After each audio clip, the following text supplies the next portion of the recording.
Hola, buenos días. Sean todos bienvenidos una vez más a Historia, Política y Actualidad en Venezuela, que se transmite a través de crónicas24.com. Quien les habla, Aristides Sabarce, y el día de hoy vamos a estar conversando con Rafael Simón Jiménez, vicepresidente del Consejo Nacional Electoral. Rafael, buenos días. ¿Cómo estás? Gracias por aceptar la invitación.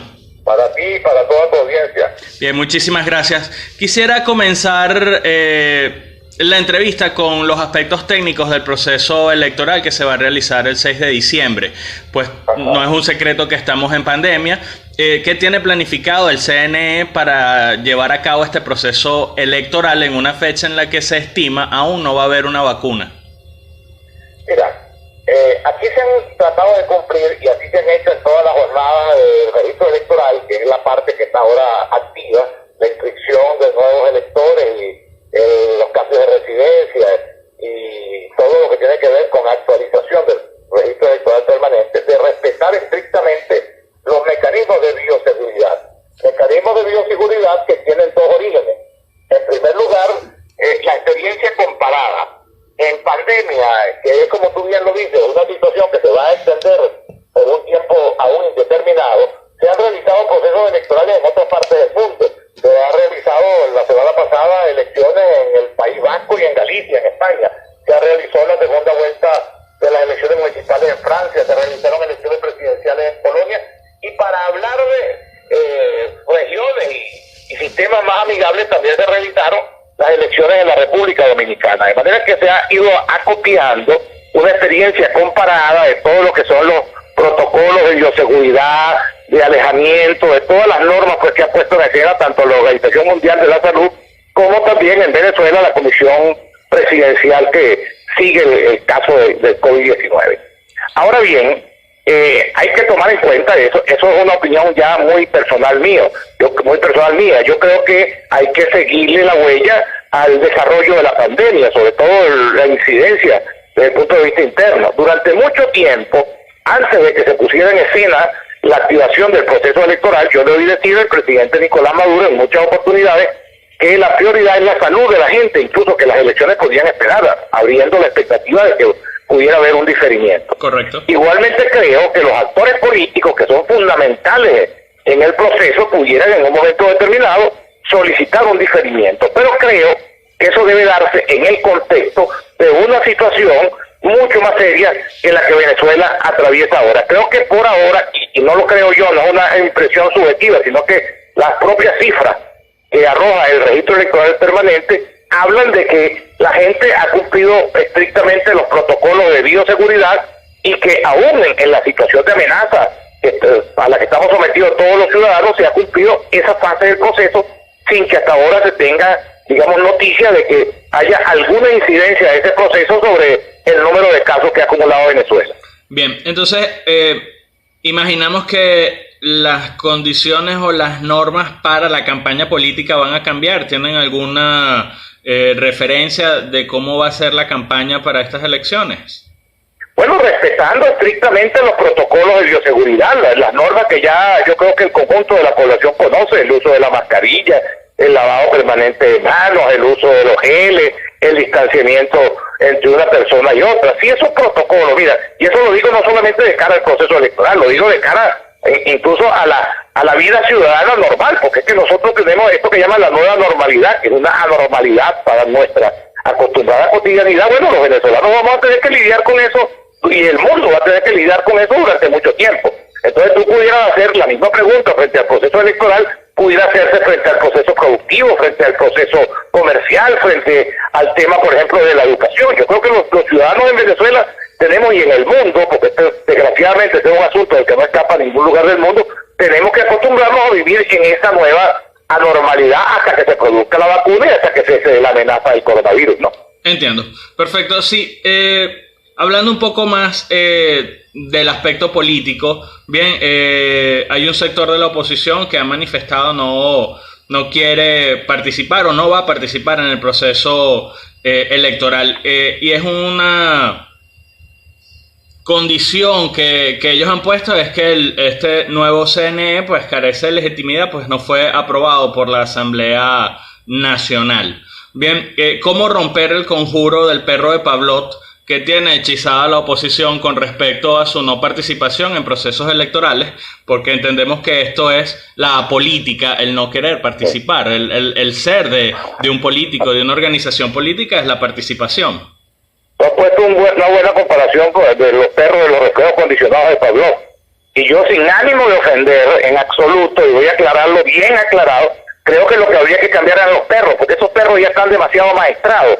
El gobierno tiene una oposición amaestrada, una oposición predecible. Yo siempre he puesto el ejemplo, para no rayar tanto a Pavlov, he puesto el ejemplo del circo, donde sale el domador a la arena y luego sale un león rugiendo, mostrando su melena, mostrando sus filosos dientes, y la gente dice, lo va a matar. Resulta que el domador tiene un dominio absoluto sobre el león, y en lo que da 2 sacudidas contra el suelo con el látigo, el león se monta a una silla y lo lambe cariñosamente su cara y todo su cuerpo. Bueno, así mismo, valga el símil, valga la comparación, es la oposición venezolana. Cada vez que el gobierno le coloca una provocación, ellos saben exactamente cómo es que van a responder. Entonces aquí habría que plantear, creo yo, y esto lo digo más como actor político que como rector del CNE, porque en esencia yo lo que soy es un actor político. Bueno, creo que hay que sustituir ese liderazgo que ha llevado a la oposición de derrota en derrota, de fracaso en fracaso, y que ni siquiera la evidencia de los fracasos y las derrotas lo han llevado a introducir ninguna rectificación en su línea política. Y he dicho, frente a la eventualidad de la abstención, yo he dicho que los responsables, que quienes llaman a la abstención, tracen una ruta, le digan a la gente qué es lo que hay que hacer, porque es irresponsable decirle a la gente no vote y no decirle qué es lo que van a hacer. Y no le pueden decir qué es lo que van a hacer porque han fracasado en todos sus intentos, además que han sido cantinfléricos, han sido ridículos: el tema del distribuidor de Altamira, el tema de los drones, el tema de la operación Geón, el tema de la contratación de mercenarios norteamericanos. Son cosas que son absolutamente ridículas, pero que lo que delatan es la incompetencia de ese liderazgo para trazar una ruta que conduzca a Venezuela a salir de la terrible situación, de la tragedia que estamos viviendo colectivamente. Entonces, habría que cambiar o el león de circo, o habría que cambiar los perros de Pavlov, porque ya estos perros están demasiado maestrados, tienen lo que llaman la desesperanza aprendida. Bien, se ha vendido la idea, bien, de que la oposición en este momento es mayoría, bien, y se basan en algunas encuestas en las que dicen que el gobierno tiene 80% de rechazo en su gestión. Sin embargo, un sector de la oposición también se ha asumido gobierno desde hace ya 1 año y medio aproximadamente, y también luego de ese tiempo transcurrido ahora también tienen una percepción de su gestión, ¿sí? Y recordemos que estas elecciones pues son parlamentarias, no presidenciales, lo que ese 80% de rechazo a la gestión de gobierno no significa que la oposición tenga 80% de aprobación. Entonces, ¿cómo se maneja o cómo se interpretan estos datos? Y porque parte del chavismo dice, bueno, es que la oposición o ese sector no quiere ir porque sabe que tienen perdidas las elecciones.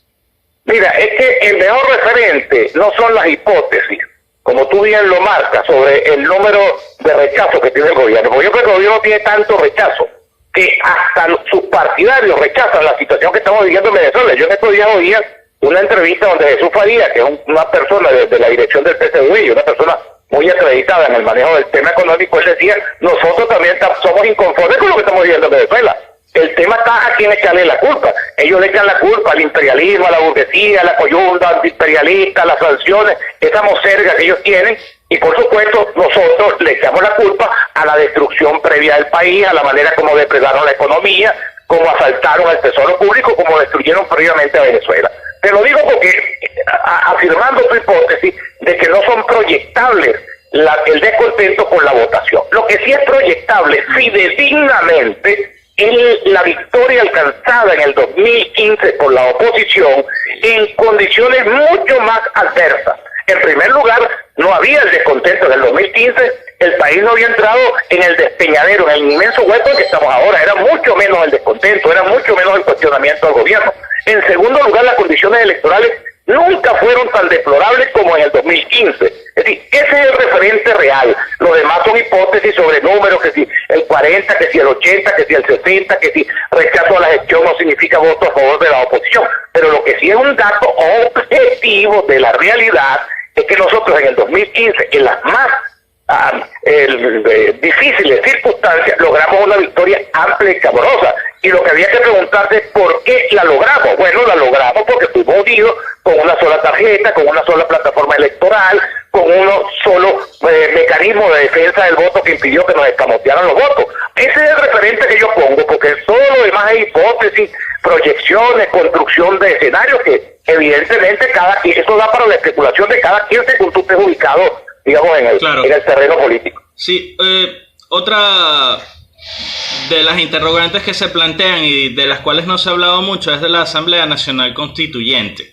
Bien, recordemos que esa Asamblea Nacional está instalada, está sesionando, y corresponde le ha servido al gobierno, bien, ellos dicen que para una pacificación del país, bien, para mantener la paz, para lograr y alcanzar la paz, que ciertamente hubo guarimbas, si mal no recuerdo, en el año 2017. Ahora, le pregunto, de esos 18 puntos que usted ha hecho referencia en entrevistas anteriores, que son la garantía del proceso electoral, ¿alguno tiene que ver con la finalización del periodo de esta Asamblea Nacional Constituyente, que nadie sabe por cuánto tiempo va a sesionar?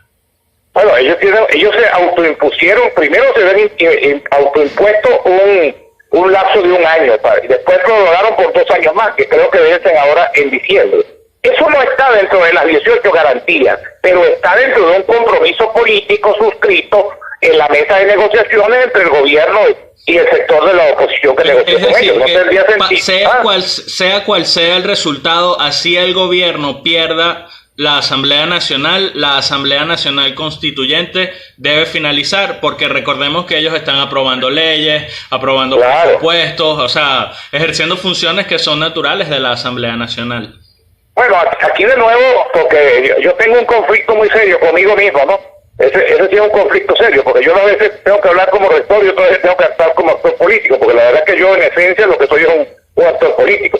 Yo creo que esa Asamblea Nacional Constituyente es absolutamente inconstitucional, y aquí hablo no solamente como actor político, sino como profesor de Derecho Constitucional, que soy en la Universidad Metropolitana, mal convocada, mal elegida, porque se utilizó un mecanismo de elección corporativo que era propio de los sistemas fascistas, que lo había utilizado Franco en España en las cortes corporativas y lo había utilizado Mussolini en el Parlamento corporativista. Creo además que no ha redactado un solo artículo de la nueva Constitución, que era su misión fundamental. Pero yo no soy tampoco garante de la palabra del gobierno. Yo de la palabra del gobierno dudo en grado superlativo. Pero no veo si el gobierno quiere avanzar, porque ¿cuál sería el objetivo fundamental del gobierno en este proceso electoral? Avanzar hacia una relegitimación de los poderes públicos, una normalización institucional hacia la paz, como ellos mismos lo proclaman. ¿En función de qué? Bueno, de tratar de aliviar su precariedad, porque el gobierno está cercado, el gobierno de verdad que tiene encima unas sanciones y tiene encima una persecución financiera, comercial, que le impide desde todo punto de vista poder siquiera mejorar un poquito la trágica situación que estamos viviendo los venezolanos. Entonces, el gobierno debería buscar en este proceso electoral, cualquiera sea el resultado, un mecanismo de lavarse la cara, es decir, de comenzar su inserción, su normalización en la comunidad internacional.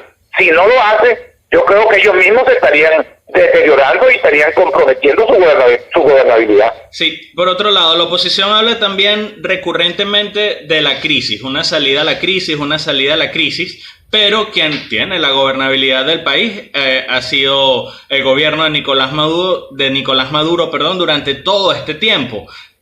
¿Creen ustedes, en base a ese tema de la gobernabilidad del país, que haya un cambio? ¿Por qué hablo de la crisis? Sencillamente porque la oposición habla de la crisis, pero yo creo que el gobierno no ve ninguna crisis. No, ¿cómo no la va a ver? Claro que la ve. Es un problema de enfoque. El gobierno lo que tiene es un enfoque distinto. El gobierno, para tratar de tapar todas sus culpas y toda su corruptela y toda su incapacidad, le echa la culpa a los Estados Unidos, le echa la culpa a las sanciones, sabiendo bien que toda la destrucción del país había sido previa a las sanciones, que las sanciones lo que han hecho es agravar la situación. Ahora, hay una cosa que tiene que estar muy clara en la mente de los venezolanos, y hay mucha gente que no le entra, por supuesto, porque los venezolanos hemos sufrido demasiado. La situación de angustia, de desesperación, de hambre, de padecimiento, a veces lleva a la gente a obnubilarse en su pensamiento y a pensar las cosas más terribles. Digamos, así como pasó en los años 90, cuando un país desesperado comenzó a ver en Chávez una solución. Bueno, así mismo está la gente ahorita, en una desesperación.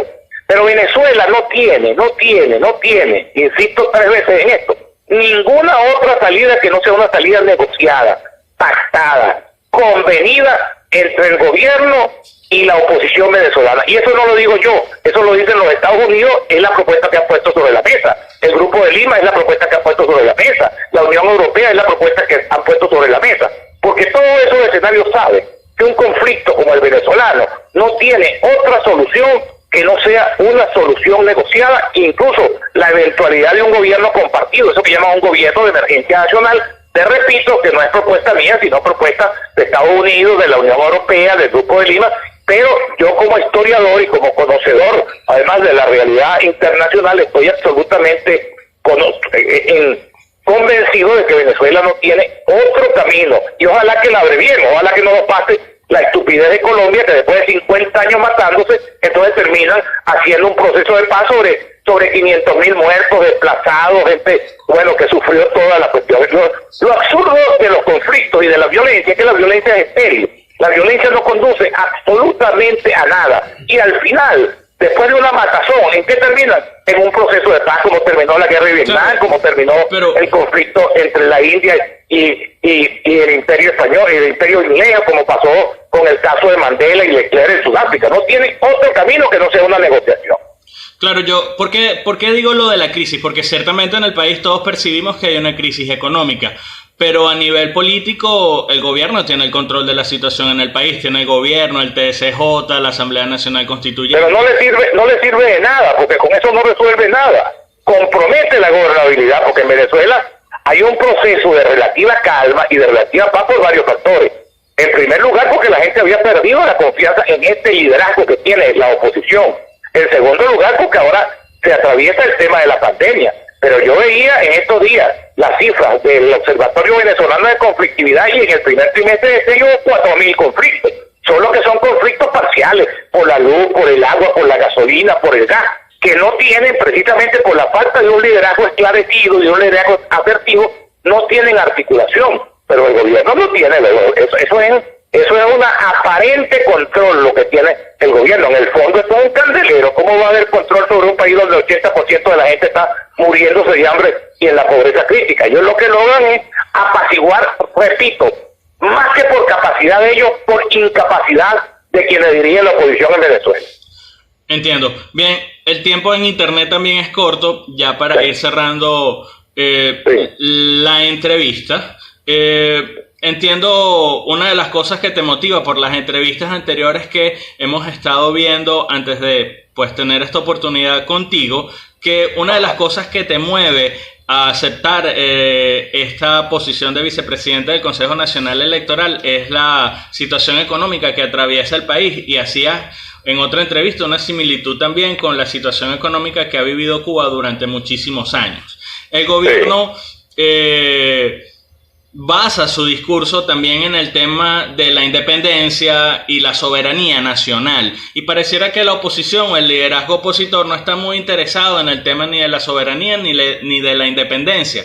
Una muestra de esto es la posición que asume la embajadora de Guaidó en el Reino Unido con respecto al tema del Esequibo, en el cual negocia esa posición del Esequibo para poder tener el apoyo del Reino Unido. ¿Cree usted que Venezuela es un país asediado por naciones extranjeras, por otros países? Mira, Venezuela lamentablemente ha caído en un diabólico juego geopolítico. Por un lado Estados Unidos y sus socios, incluso latinoamericanos, y por otro lado potencias como Rusia, China y Cuba, que han convertido a Venezuela prácticamente en pieza de cambio en el tablero geopolítico internacional. Esa es una situación lamentable, donde todas las partes deberían tener un compromiso para colocar los intereses de Venezuela por encima de todo. No la soberanía en el sentido en que la levanta el chavismo, que es un viejo concepto de soberanía. Esta mañana venía yo pensando precisamente que hoy en día el mundo va hacia la integración, hacia los grandes espacios de convergencia. Acuérdate tú que la cláusula democrática latinoamericana que se incorporó el 2002 a la Carta de la OEA fue propuesta de Venezuela incluso, porque hoy en día, por ejemplo, la defensa de la democracia es un valor universal, no es que yo me aferro. Entonces el chavismo interpreta que en Venezuela en la soberanía es para ellos hacer lo que les dé la gana y que no puedan ser sometidos al escrutinio internacional. No, el mundo ha avanzado, la globalización, todos estos fenómenos impactados por la revolución científico-tecnológica, de alguna manera han desdibujado las fronteras nacionales, porque los propios países buscan en los acuerdos con otros países, en los procesos de integración, en los procesos de convergencia económica, mecanismos que vayan mucho más allá de los estrechos márgenes de la soberanía y de la territorialidad. Entonces, lo que hay que combinar esos dos factores. Yo lo que sí diría, y no lo veo ni en el sector de Guaidó, ni lo veo en el gobierno de Maduro, es cómo anteponer, cómo preservar los intereses de Venezuela. Yo creo, por ejemplo, que frente al Esequibo nosotros debemos tener una posición común. Eso nos tiene que doler por igual a quienes están con el gobierno y a quienes estamos por así como celebré el acuerdo que hizo el doctor Julio Castro Guevara, un eminente, digamos, conocedor de la materia sanitaria, en nombre de Guaidó con el gobierno para administrar los fondos de las transferencias internacionales y de la Organización Panamericana de la Salud. Ojalá que pudiera incluso irse en función de los grandes intereses nacionales, irse construyendo acuerdos parciales, repito, donde encontremos en el interés general un punto de convergencia. En la defensa del territorio Esequibo debería ser un tema que debería convocarnos a todos por igual para la defensa del Esequibo como fuimos en efecto hace más de 100 años, hace 120 años, víctimas de un despojo del colonialismo agresivo de Inglaterra sobre Venezuela, ¿no? Entiendo. Bien, Rafael, muchísimas gracias por su tiempo. A ti, mucho gusto, vale. Bien, conversamos con Rafael Simón Jiménez, vicepresidente del Consejo Nacional Electoral. Se despide hasta una próxima publicación, Aristides Abarce. Hasta pronto.